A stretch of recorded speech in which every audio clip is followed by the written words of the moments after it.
भगवत गीता कहाँ से उद्धृत है? भगवत गीता महाभारत के भीष्म पर्व से उद्धृत है। गीता में 18 अध्याय हैं। 13वां श्लोक से लेकर के 25 श्लोक तक पढ़ना है हमें। देखिए, कुछ तो पढ़े थे, फिर से पढ़ लेते हैं, एक बार पढ़ते चलते हैं। देहिनो अस्मिन् यथा देहे कौमारं यौवनं जरा तथा देहांतर प्राप्ति धीरस्तत्र न मुह्यति। सभी अपने सामने बुक खोल कर रखेंगे तो अच्छा रहेगा, नहीं तो शेयर कर दूं क्या? स्क्रीन शेयर कर दूं?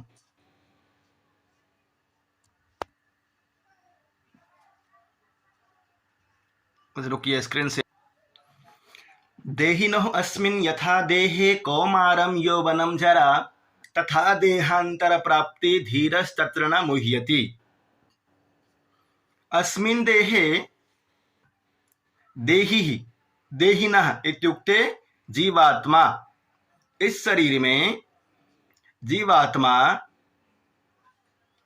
कौमारम यौवनम जरा, कौमार, यौवन एवं जरा तीनों अवस्थाओं को प्राप्त करता है। कौमार, यौवन और जरा तीन अवस्था को प्राप्त कर रहा है। कौन है? तीनों अवस्थाओं को प्राप्त करने वाला कौन है? देह जी।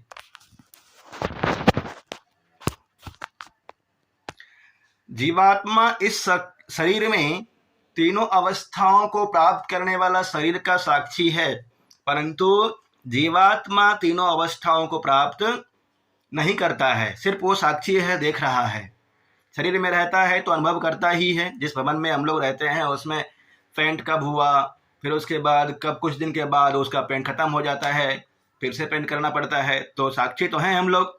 उसी तरह से जीवात्मा इस शरीर में रहता है तो कौमारम यौवनम जरा तीनों को महसूस करता है। देहिना मतलब आत्मा, अस्मिन मतलब इस, यथा मतलब जैसे, देह मतलब शरीर में, कौमारम यौवनम जरा जिस तरह से जीवात्मा इस शरीर में कौमार, यौवन एवं वृद्धावस्था को प्राप्त होता है, तथा देहांतर प्राप्ति ही, उसी तरह से देहांतर प्राप्ति होने पर धीरः तत्र न मोह्यति, धीर पुरुष वहां पर मोहित नहीं होता है। देहांतर प्राप्ति का अभिप्राय समझिए कि दूसरा जन्म होने पर, ये शरीर छोड़ने के बाद दूसरा शरीर प्राप्त करने पर धीर पुरुष इस शरीर से, जो पुराना हो चुका है शरीर, उसमें लगाव नहीं करता है, उससे लगाव नहीं करता है। देहिनो अस्मिन् यथा देहे कौमारम यौवनम जरा तथा देहांतर प्राप्ति धीरस्तत्र न मुह्यते। तो इसमें क्वेश्चन बन सकता है, देहिना मतलब क्या होगा? आत्मा, देहे मतलब शरीर। यह शरीर कितने अवस्था को प्राप्त करता है? तीन अवस्था को, कौमारम, यौवनम और जरा को। देहांतर प्राप्ति होने के बाद कौन मोहित नहीं होता है? धीर व्यक्ति, हाँ, धीर पुरुष मोहित नहीं होता है। देहांतर प्राप्ति धीरस्तत्र न मुह्यति। अगला श्लोक देखिए। मात्रा स्पर्शास्तु कौन्तेय शीतोष्ण सुख दुःखदः आगमः अपायिनो नित्यास्तांस्तितिक्षस्व भारतः। मात्रा स्पर्शा मतलब होगा इंद्रिय एवं उसका विषयों के साथ संयोग। इंद्रिय और विषयों के साथ संयोग तभी होगा जब आत्मा किसी शरीर में रहेगा। आत्मा जैसे ही शरीर में रहता है तो शरीर को शीत, उष्ण, सुख, दुख प्राप्त होने लग जाता है।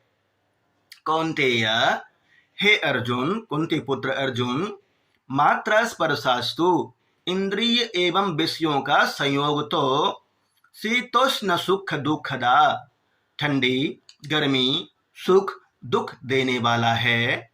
आगमः अपायिनो अनित्यः, आगम मतलब होता है उत्पन्न होने वाला, अपायिनः मतलब होता है नष्ट होने वाला है, और क्या है तो कहता है अनित्य है। ता तितिक्षस्व भारत, हे भारत अर्जुन, ताम तितिक्षस्व, उसको तुम सहन करने की क्षमता रखो, सहन करो। सहन करोगे तभी मोक्ष की ओर बढ़ोगे। या फिर यहाँ पे तो युद्ध के बारे में चर्चा हो रही है कि तुम्हें युद्ध का मुख्य काम, यहाँ पे श्री कृष्ण जी का मुख्य ध्येय है अर्जुन को युद्ध के लिए तैयार करना।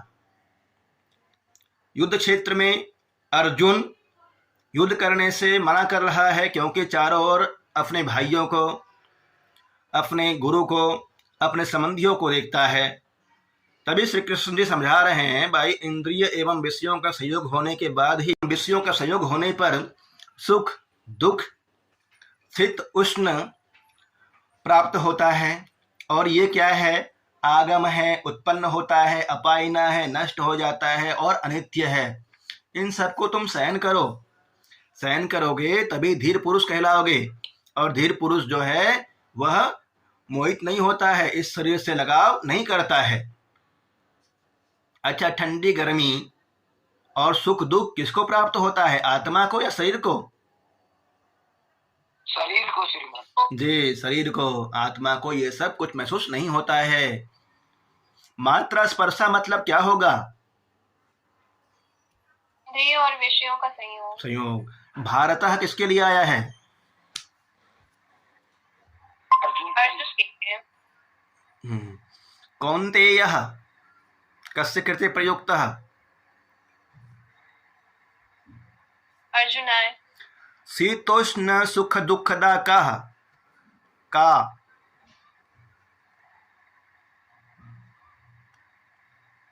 मात्रा स्पर्शा। जी, आगम अपायिना नित्या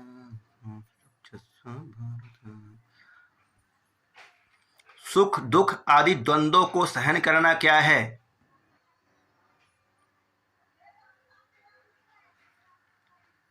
तितिक्षा। तितिक्षा, तितिक्षस्व आता है ना, तितिक्षा है। तितिक्षस्व जो रूप है, लोट लकार मध्यम पुरुष एक वचन का रूप है।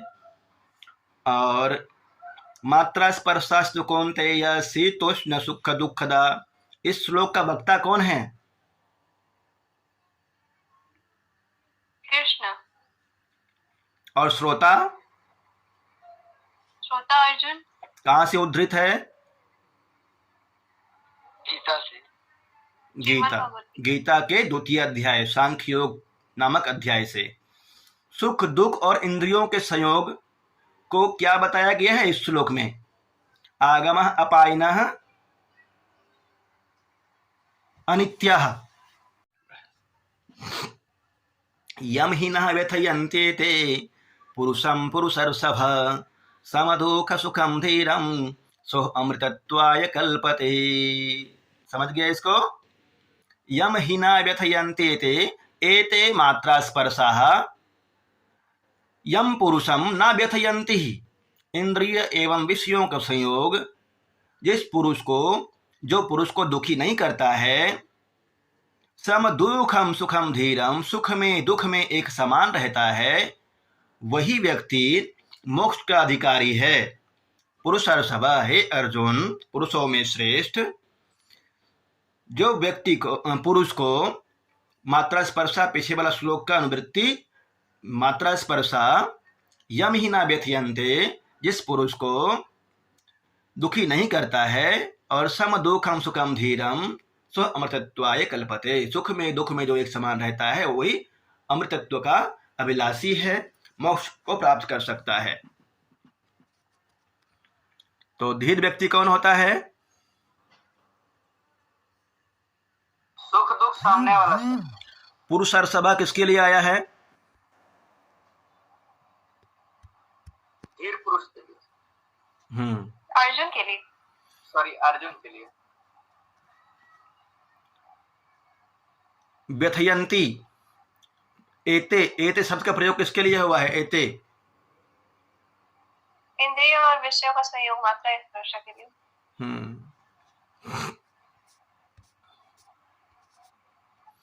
क्योंकि हे पुरुष श्रेष्ठ, सुख दुख को समान समझने वाले जिस धीर पुरुष को ये इंद्रिय और विषयों के संयोग व्याकुल नहीं करते, वह मोक्ष के योग्य होता है। मोक्ष प्राप्त करने का अधिकारी कौन है? पुरुषर्षभ शब्द फिर से बताइए। अर्जुन अर्जुन के लिए श्री सम दुखम सुखम धीरम स्वमृत्वाय कल्पते किसकी उक्ति है? श्री कृष्ण। जी, श्लोक समझ में आ गया? अगला पढ़ें। Yes sir. ना सतो विद्यते भावो न भावो विद्यते सतः उभयोरपि दृष्टोः अन्तस्त्वनयोः तत्त्वदर्शिभिः। अन्तस्त्वनयोः तत्त्वदर्शिभिः। यहाँ समझिए सत्कार्यवाद की सिद्धि में इस श्लोक को लिया जाता है। सत्कार्यवाद सांख्य दर्शन का प्रमुख सिद्धांत है। सांख्य कारिका में आता है, वहाँ पे असद कारणात् उपादान ग्रहणात् सर्वसंभव अभावात् शक्तस्य शक्य कारणात् कारण भावाच्च सत्कार्यम। यहाँ पे कहा गया है ना सतो विद्यते भावो न अभावो विद्यते सतः, अर्थात असत वस्तु की सत्ता नहीं होती है और सत वस्तु का अभाव नहीं होता है। तिल में तेल है तो वो प्राप्त होगा ही। न अभावो विद्यते सतः, अर्थात सत वस्तु में उस वस्तु का अभाव नहीं होगा।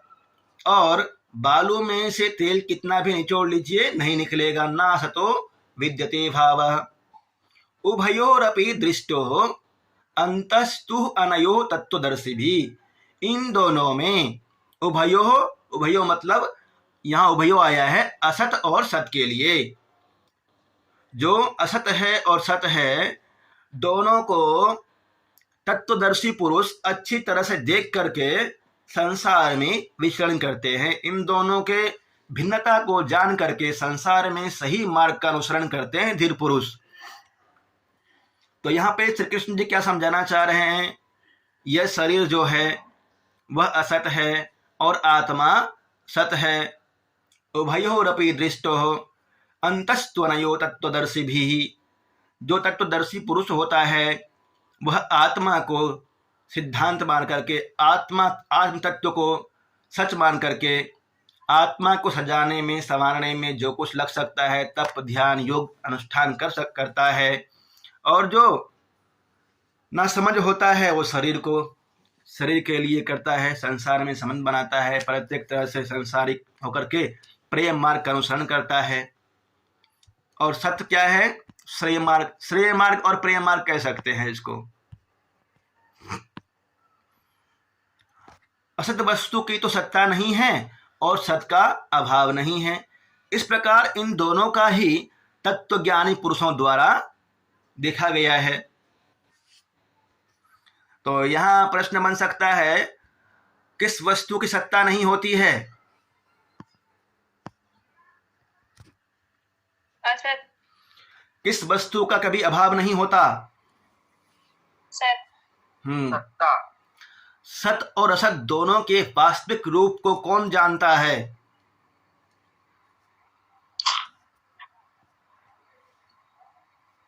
बोलिए। तत्वदर्शी तत्वज्ञानी। उभयोरपि दृष्टो अंतस्त्वनयो तत्वदर्शिभिः। यहाँ पे उभयो शब्द का प्रयोग किसके लिए हुआ है? सत और असत दोनों के लिए। जी, बहुत अच्छे। अविनाशी तु तद्विद्धि येन सर्वम् इदं ततं विनाशम् अव्ययस्य अस्य न कश्चित् कर्तुमर्हति। अविनाशी तु तद्विद्धि येन सर्वम् इदं ततं। तद्विद्धि, तद किसको? आत्मा को। अविनाशी विद्धि, हे अर्जुन तुम उस आत्मा को अविनाशी समझो। विद्धि विद धातु है, लोट लकार एक वचन का रूप है, लोट लकार मध्यम पुरुष एक वचन। अविनाशी तु तद्विद्धि, हे अर्जुन तुम उस आत्मा को अविनाशी समझो। ये न सर्वम मिदम ततम, जिससे यह संपूर्ण संसार व्याप्त है। विनाशम अव्ययस्य अस्य न कश्चित् कर्तुम अर्हति। अस्य अव्ययस्य, इस आत्मा का, अस्य इत्युक्ते आत्मनः, इस आत्मा का। अस्य शब्द आत्मा की जगह प्रयोग हुआ है, ध्यान रखिएगा।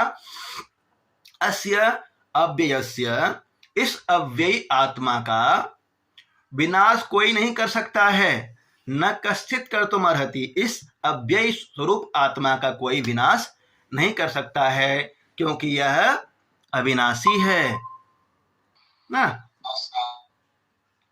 अविनाशी तु तद्विद्धि येन सर्वम् इदं ततं, विनाशम अव्ययस्य अस्य न कश्चित कर्तुमर्हति। हे अर्जुन, उस आत्मा को तुम अविनाशी समझो। येन सर्वम् इदं ततं, जिससे संपूर्ण संसार व्याप्त है। ततम इत्युक्ते व्याप्तम। विनाशम अव्ययस्य अस्य न कश्चित कर्तुम अर्हति। अस्य आत्मनः स्वरूप अव्ययस्य विनाशम न कश्चित कर्तुम अर्हति, इस अव्यय स्वरूप आत्मा का कोई भी विनाश नहीं कर सकता है, क्योंकि यह अविनाशी है। अस्य शब्द का प्रयोग किसके लिए हुआ है? आत्मा के लिए। तत् किसके लिए आया है? आत्मा के लिए। अविनाशी कौन है, शरीर या फिर आत्मा? आत्मा। जी, बहुत अच्छे। केन सर्वम् इदं ततं, आत्मना सर्वम् इदं ततं, आत्मा के द्वारा यह सब संसार व्याप्त है। श्लोक के अनुसार विद्धि येन सर्वम् इदं ततं, विनाशम अव्ययस्य अस्य न कश्चित कर्तुम अर्हति। कस्य विनाशम न कर्तुम अर्हति? आत्मनः। बोलिए बोलिए। आत्मनः विनाशम कर्तुम न अर्हति। अविनाशी किसे कहा गया है? आत्मा को सर। संपूर्ण चराचर जगत में कौन व्याप्त है? आत्मा। आत्मा का विनाश करने में कौन समर्थ है? कोई भी नहीं। कोई भी नहीं, बिल्कुल सही। आगे देखिए 18वां श्लोक। अंतवंत इमे देहा नित्यस्योक्तः शरीरिणः अनाशिनो अप्रमेयस्य तस्माद्युध्यस्व भारत। अंतवंत इमे देहा, देह और देही में भिन्नता को समझ लिए हैं आप। शरीर और शरीरिणः में, देह मतलब शरीर, शरीरः मतलब शरीर, और शरीरिणः मतलब इसमें निवास करने वाला आत्मा। देही मतलब आत्मा। तो अंतवंत इमे देहा, यह जो शरीर है, इमे देहा अंतवंतः, यह शरीर नाशवान है, अंतवान है, इसका नाश हो जाता है, अंत हो जाता है इसका। तो कोई 60 वर्ष जीता है, कोई 70 वर्ष जीता है, कोई 90 वर्ष जीता है, कोई 100 वर्ष जीता है, कोई 110 वर्ष जीता है, परंतु अंत तो होना ही है। अंतवंत इमे देहा, यह शरीर अंतवान है, नाशवान है। नित्यस्योक्ता शरीरिणः, परंतु शरीरिणः जो आत्मा है वह नित्य है, उसका विनाश नहीं होता है। अनाशिनः अप्रमेयस्य, अनाशिनः अप्रमेयस्य तस्माद्युध्यस्व भारत। हे भारत, अर्जुन, यह आत्मा जो है अनाशिन है, नाश रहित है और अप्रमेय है, इसलिए तुम युद्ध करने के लिए तैयार हो जाओ। तुम क्यों चिंता कर रहे हो? आत्मा अजर है, अमर है। यह शरीर अंतवान है, इस शरीर का नाश होता है। आत्मा तो नित्य है। शरीरिणः इत्युक्ते आत्मा, यह आत्मा तो नित्य है, इसलिए तुम चिंता मत करो, युद्ध करो, युद्ध करने के लिए तैयार हो जाओ। भारत किसके लिए आया है यहाँ पे? अर्जुन के लिए। शरीरिणः मतलब क्या होगा? आत्मा। अंतवंत क्या? आत्मा। अंतवंत देह। बहुत अच्छा। और नित्य कौन है? आत्मा। अनाशिन अप्रमेय कस्य विशेषणम? आत्मनः। शरीरिणः। आत्मनः। आत्मा। अनासिनः अप्रमेयस्य, आत्मा का है। अनासिनः अप्रमेयस्य, यदि प्रमेयस्य होता और नासिना होता तो शरीर के लिए आता। यहाँ पे अनासिना कहा गया है और अप्रमेय कहा गया है, यह आत्मा के लिए है। अनासिनो अप्रमेयस्य तस्माद् युद्धस्व भारतः। इस नाश रहित अप्रमेय नित्य स्वरूप जीवात्मा के ये सब शरीर नाशमान कहे गए हैं। इसलिए हे भरतवंशी अर्जुन, तू युद्ध कर। यह श्लोक श्रीमद् भगवद गीता के किस अध्याय से उद्धृत है? भगवद गीता में मानव शरीर को क्या कहा गया है? नाशवान, अंतवान, अंतवंतः कहा है ना, अंतवंतः इमे देहः, अंतवंतः इमे देहः। श्लोक का वक्ता कौन है? इस श्लोक में आत्मा का विशेषण कौन कौन सा है? और अनासिना, अप्रमेय, नित्य, नित्य भी है। अगला देख लें। सर थोड़ा सा एक बार हल्का सा क्लियर कर देते। बोलिए जरा सर, बोलिए एक बार श्लोक नंबर 18 अष्टादशः। ओके। अंतवंत इमे देहा नित्यस्योक्ता शरीरिणः। शरीर और आत्मा के विषय में चर्चा हो रही है, तो कहते हैं श्री कृष्ण जी यहाँ पर कि यह जो शरीर है, देह मतलब शरीर, अंतवंतः नाशवान है, इसका नाश हो जाता है। समझाया इसके विषय में आपको कि कोई 80 वर्ष जीता है, कोई 100 वर्ष जीता है, कोई जितना उसके हिसाब से होता है, ईश्वर की व्यवस्था बनाई हुई है, परंतु अंत तो होना ही है, नाश तो होना ही है।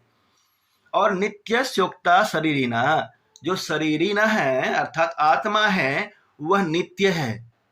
और भी विशेषण दिया है इसका, अनासिना है, अप्रमेय है। इसलिए हे अर्जुन, तुम उठो, खड़े हो जाओ, युद्ध करो। नित्यस्योक्ता शरीरिनः। शरीरिनः को समझ रहे हैं आप? किसके लिए आया शरीरिनः? आत्मा के लिए। आत्मा के लिए। और देह क्या है? देह मतलब शरीर सर। देह मतलब शरीर है। तो दोनों को समझ जाइए। कहा गया है देह जो है ना, अंतवान है अर्थात नाशवान है, और शरीरिनः अर्थात आत्मा जो है वह नित्य है, अनासिना है, अप्रमेय है। इसलिए हे अर्जुन, तुम युद्ध करने के लिए खड़े हो जाओ। दो ही बात समझाया है। शरीर नाशवान है, आत्मा नित्य है, अप्रमेय है, अनासिना है, इसका नाश नहीं होता है। इसलिए तुम युद्ध के लिए खड़े हो जाओ, यही कहना चाह रहे हैं। अब बोलिए, कोई डाउट? सर अप्रमेय का अर्थ क्या है? अप्रमेय का अर्थ हो जाएगा जिसको माप नहीं सकते हैं, जिसका प्रत्यक्ष नहीं कर सकते हैं। प्रमाकरणम प्रमाणम अप्रमेय। अनंत है, अणु से भी अणु है और बहुत बड़ा से बड़ा है। और अणियान मैं तो महीयान, जिसको हम प्रत्यक्ष नहीं कर सकते हैं, जिसको माप तोल नहीं सकते हैं, अप्रमेय। य एनं वेत्ति हन्तारं यश्चैनं मन्यते हतम् उभौतो न विजानीतो नायं हन्ते न हन्यते। अब देखिए, यह श्लोक बहुत ही इंपॉर्टेंट है। पिछली बार इसमें से क्वेश्चन आया था। यह एनं वेत्ति हन्तारं यह स एनं मन्यते हतम् उभौतो न विजानीतो नायं हन्ति न हन्यते।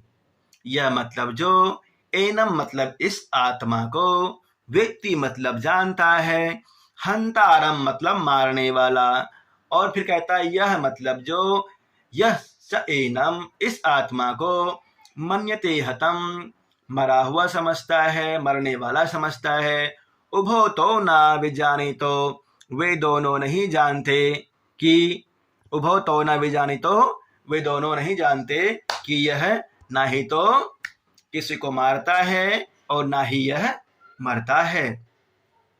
यह एनम, एनम शब्द आत्मा के लिए आया है, ध्यान रखिएगा।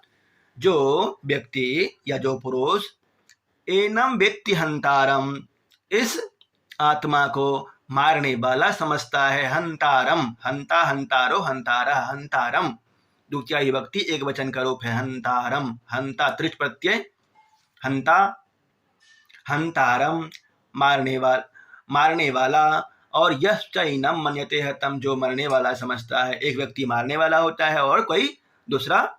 यहाँ पे अर्जुन को समझा रहे हैं कि भाई तुम जो मारने जा रहे हो, युद्ध में बाण चलाने जा रहे हो और तुम्हारे सामने शत्रु खड़े हैं, अभी तुम उनको भाई बंधु समझ रहे हो, वे वास्तव में कुछ नहीं है। आत्मा जो है अप्रमेय है, अनासीना है, नित्य है, पिछले श्लोक में कहा ही गया था। तो यह एनम व्यक्ति हंतारम, जो इसको मारने वाला समझता है। हे अर्जुन, तुम जो समझ रहे हो ना कि ये शरीर उस दूसरे शरीर को मार देगा, ऐसा नहीं है। शरीर को मार सकता है परंतु आत्मा को नहीं मार सकता, क्योंकि आत्मा जो है ना अविनाशी है। और पिछले श्लोक में कहा था अंतवंत इमे देहा, यह शरीर नाशवान है, इस शरीर का नाश होगा परंतु आत्मा का नाश नहीं होता है। यह एनम विहंतारम, जो इस आत्मा को मारने वाला समझता है और जो इस आत्मा को मरा वाला समझता है। उभो तो ना, उभो शब्द का प्रयोग हुआ है हंतारम और हतम के लिए। उभो वे दोनों, जो मारने वाला है और जो मरने वाला है।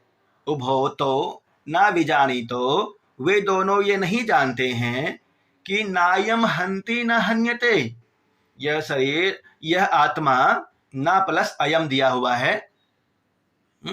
उभो तो न विजानी, तो वे दोनों ये नहीं जानते हैं कि न अयम, यह आत्मा, न अयम, अयम यहाँ पे आत्मा के लिए है, यह आत्मा ना ही तो हंति, मतलब हति, हंति हतः घ्रंति, प्रथम पुरुष एक वचन का रूप है।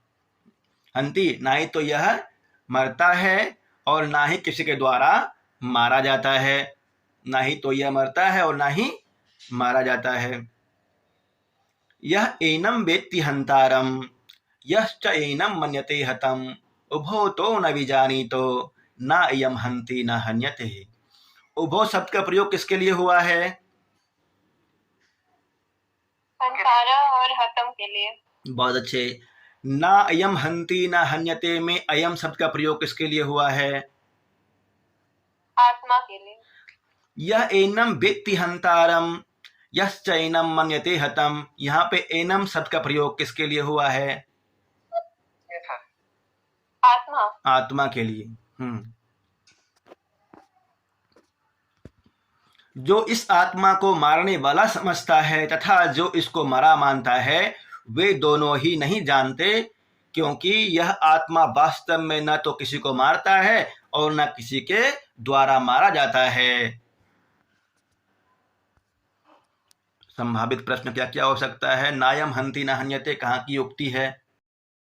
न हन्यते कहाँ की उक्ति है? श्रीमद् भागवत गीता का द्वितीय अध्याय। एक्टिव रहिए। आत्मा को वास्तव में कौन नहीं जानता है? जो इसे मारने वाला और मारने वाला जानता है, वह इस आत्मा को वास्तव में नहीं जानता है। नायम हंति न हन्यते शब्द का अभिप्राय क्या है कि भाई न अयम, यह आत्मा जो है न ही तो किसी को मारता है और ना ही किसी के द्वारा मारा जाता है।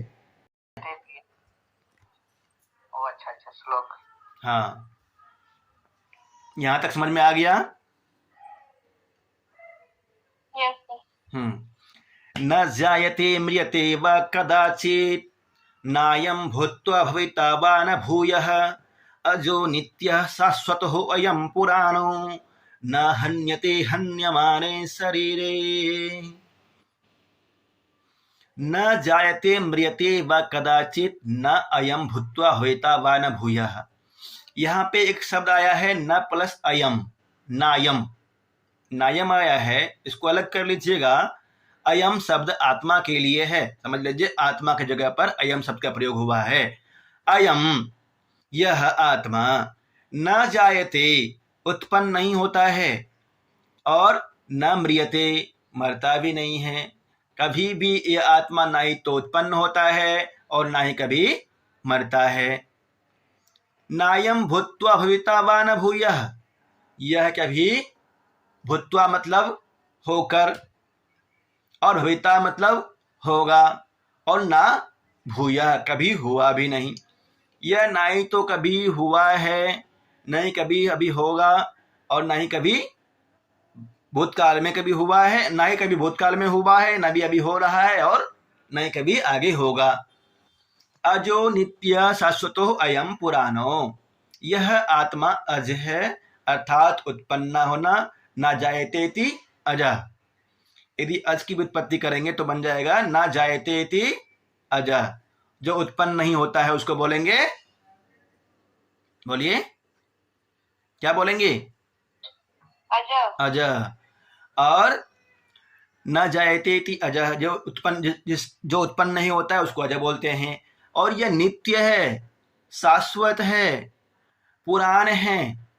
शरीरे हन्यमानेपि न हन्यते, शरीर मर जाने के बाद भी, शरीर का नाश हो जाने के बाद भी आत्मा नहीं मरता है। निचले वाला लाइन में भी आया हुआ है, देखिए अयम, अयम शब्द का प्रयोग आत्मा के लिए हुआ है।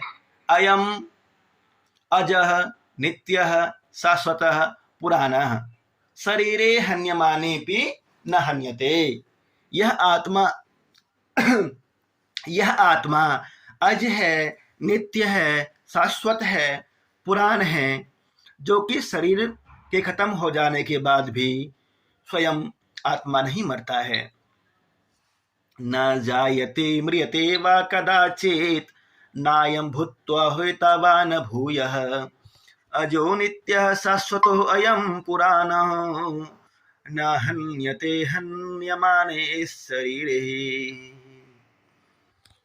ना ही तो यह उत्पन्न होता है, ना ही तो यह आत्मा उत्पन्न होता है और ना ही यह मरता है और ना ही कभी होगा। न भूत्वा हुता वा न भूयः अजो नित्य शाश्वतो अयम पुराणः, यह अज है, नित्य है, शाश्वत है, पुराण है। शरीर के मर जाने के बाद भी यह आत्मा नहीं मरता है। शरीरे हन्यमानेपि न हन्यते, शरीरे हन्यमानेपि न हन्यते। श्लोक समझ में आया? प्रश्न पूछ लूं? जी सर। कहा ना जायते ना म्रियते? आत्मा। आत्मा न जायते ना म्रियते। नायम भूत्वा भविता वा न भूयः, यहाँ पे अयम शब्द का प्रयोग किसके लिए हुआ है? आत्मा के लिए। आत्मा के लिए। अजो नित्य शाश्वतो अयम पुराणो न हन्यते हन्यमाने शरीरे, यहाँ पे शाश्वतो अयम, अयम शब्द का प्रयोग किसके लिए हुआ है? आत्मा के लिए। अज नित्य शाश्वत पुराण किसका विशेषण है? आत्मा। शरीरे हन्यमानेपि कहना हन्यते, शरीरे हन्यमाने अपि कह न हन्यते। आत्मा सर। जी आत्मा। अगला श्लोक देख लेते हैं। वेदा विनाशिनं नित्यं यः एनम् अजमव्ययं कथं स पुरुषः पार्थः कं घातयति हन्तिकम्। वेदा विनाशिनं नित्यं यः एनम् अजम अव्ययम कथम स पुरुषः पार्थः कं घातयति हन्तिकम्। वेद मतलब होता है जानना ना। वेद अविनाशिनम, जो व्यक्ति इस आत्मा को अविनाशी समझता है, नित्य समझता है। एनम शब्द का प्रयोग हुआ है, पहले शब्दार्थ देख लेते हैं। वेद मतलब जानना, अविनाशिनम मतलब अविनाशी, नित्यम मतलब नित्य, यह मतलब जो, एनम मतलब इस आत्मा को, अजम मतलब अज, अव्ययम मतलब अव्यय, कथम स पुरुषः, वह पुरुष किस तरह से, कथम स पुरुषः वह पुरुष किस तरह से, हे पार्थ, कम घातयति हंतिकम, वह किस तरह से किसी को मारेगा या फिर किसी को मरवाएगा।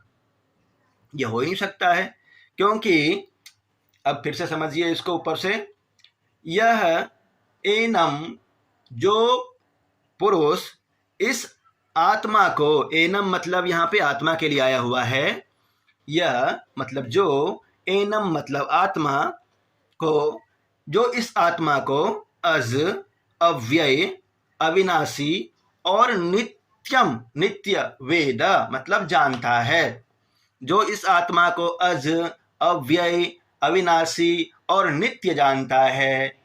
कथम स पुरुषः पार्थ, हे पार्थ अर्जुन, वह पुरुष किस तरह से किसी को मारवाएगा या फिर मारेगा। घातयति हंतिकम, वह किस तरह से किसी को मारेगा या फिर मरवाएगा, हो ही नहीं सकता है। वेदा विनाशिनम नित्यम यह एनम अजम अव्ययम, कथम स पुरुषः पार्थ कम घातयति हंतिकम। वेदाः अविनाशिनम नित्यम य एनम अजम अव्ययम, यहाँ पे अजम पिछले श्लोक में भी आया था, न जायते इति अजः, यहाँ अजम कह दिया है।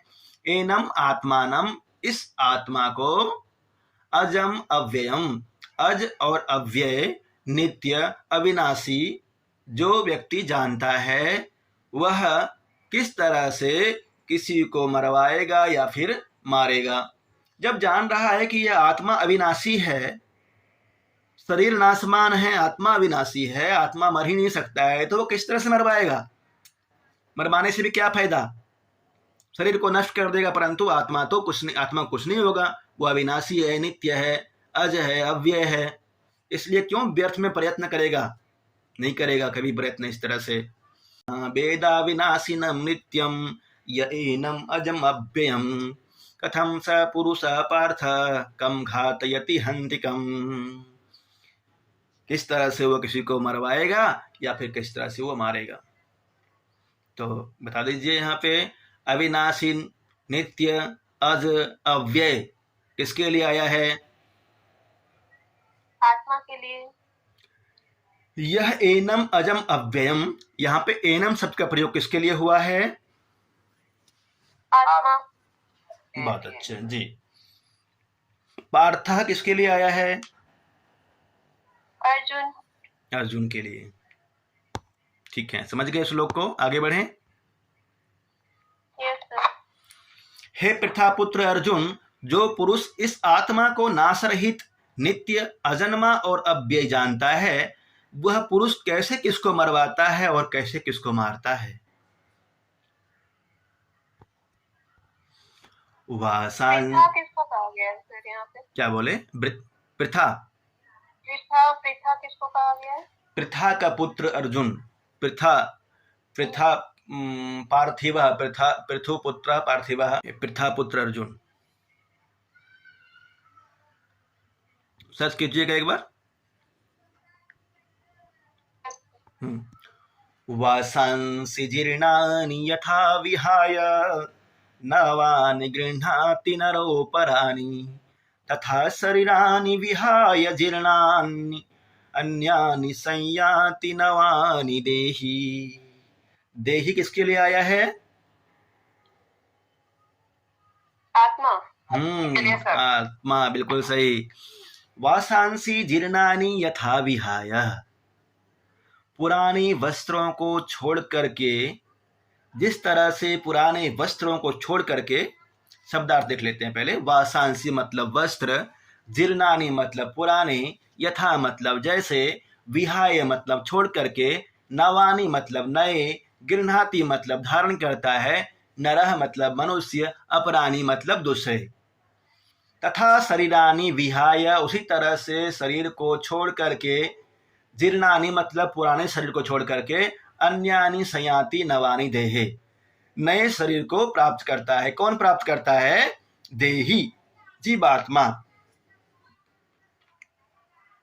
वासांसि जीर्णानि यथा विहाय नवानि गृह्णाति नरः अपरानि, पुराने वस्त्र को छोड़ करके जिस तरह से मनुष्य नए वस्त्रों को धारण करता है, वासांसि जीर्णानि यथा विहाय नवानि गृह्णाति नरः अपरानि, अपरानि मतलब दूसरा।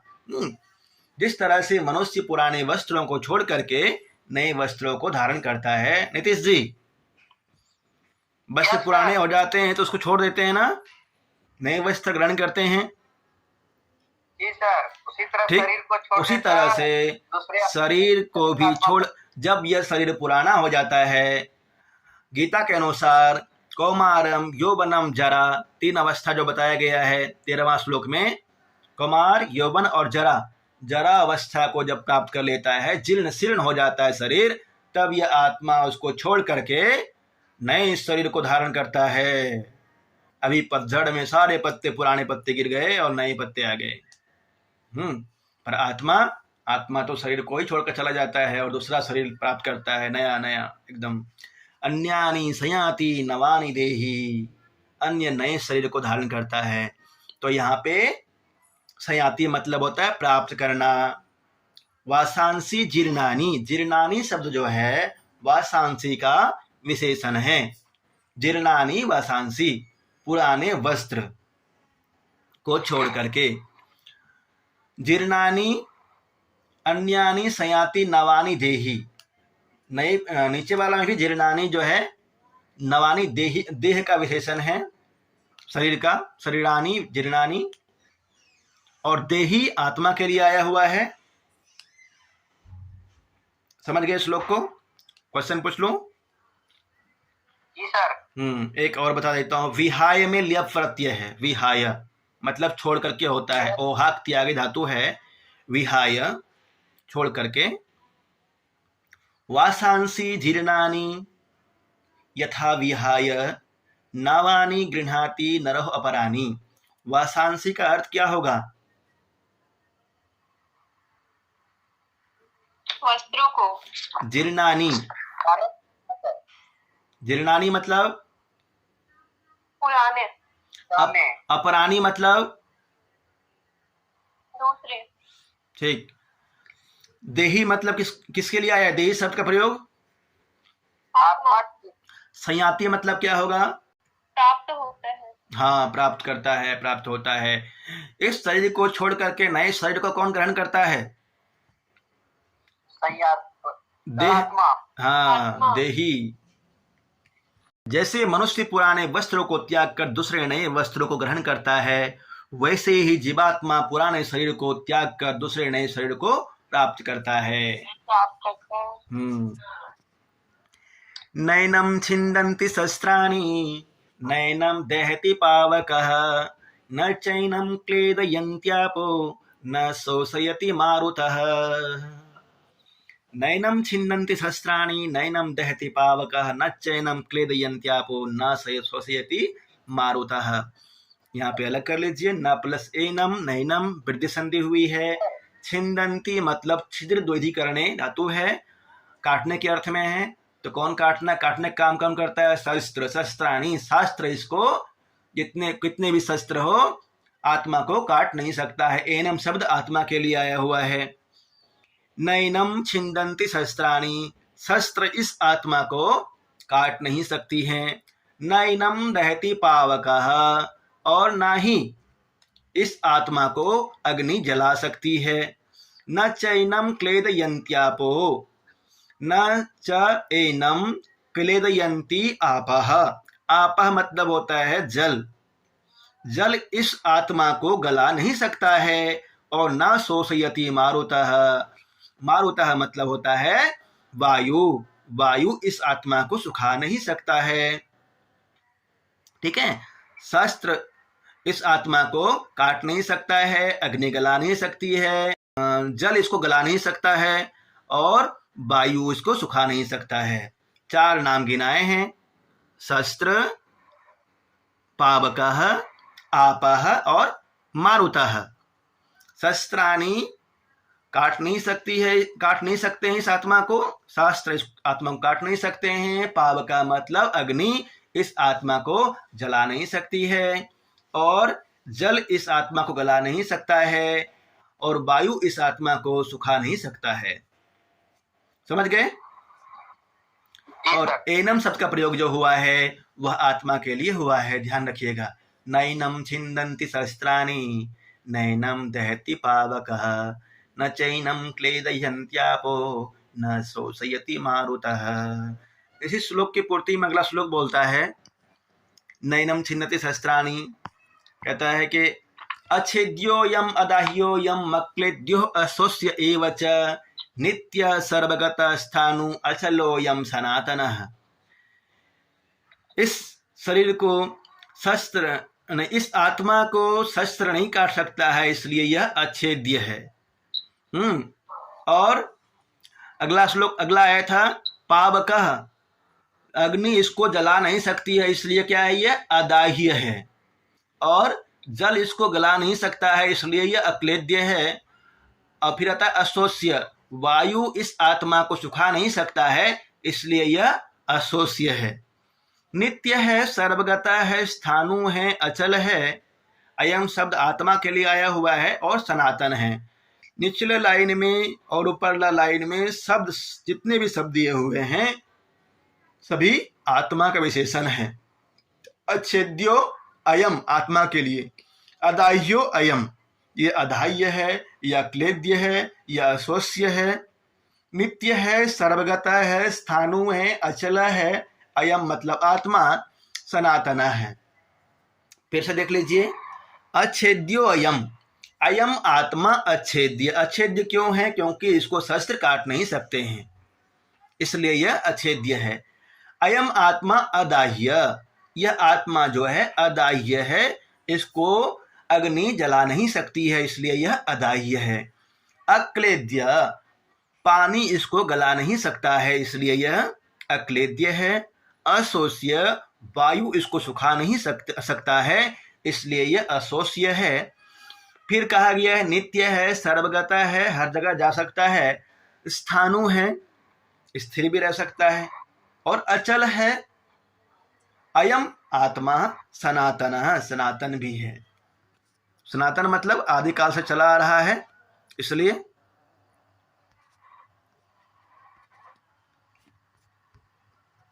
तो अच्छेद्य, अदाह्य, अक्लेद्य, अशोष्य, नित्य, सर्वगत, स्थाणु, अचल, सनातन किसका विशेषण है? जल्दी से बोलिए। अयम शब्द किसके लिए आया है? अयम आत्मा के लिए सर। आत्मा के लिए जी। नित्य सर्वगत स्थाणु अचलो यम सनातनः। जी बोलिए। ये वाला श्लोक जो है नैन छिदंती, ये वाला सर, हम ना बहुत दिन से सुनते आ रहे हैं, बचपन मतलब जब से थोड़ा पढ़ने होने लगे तो सर ये उसमें क्यों लिखा हुआ रहता है?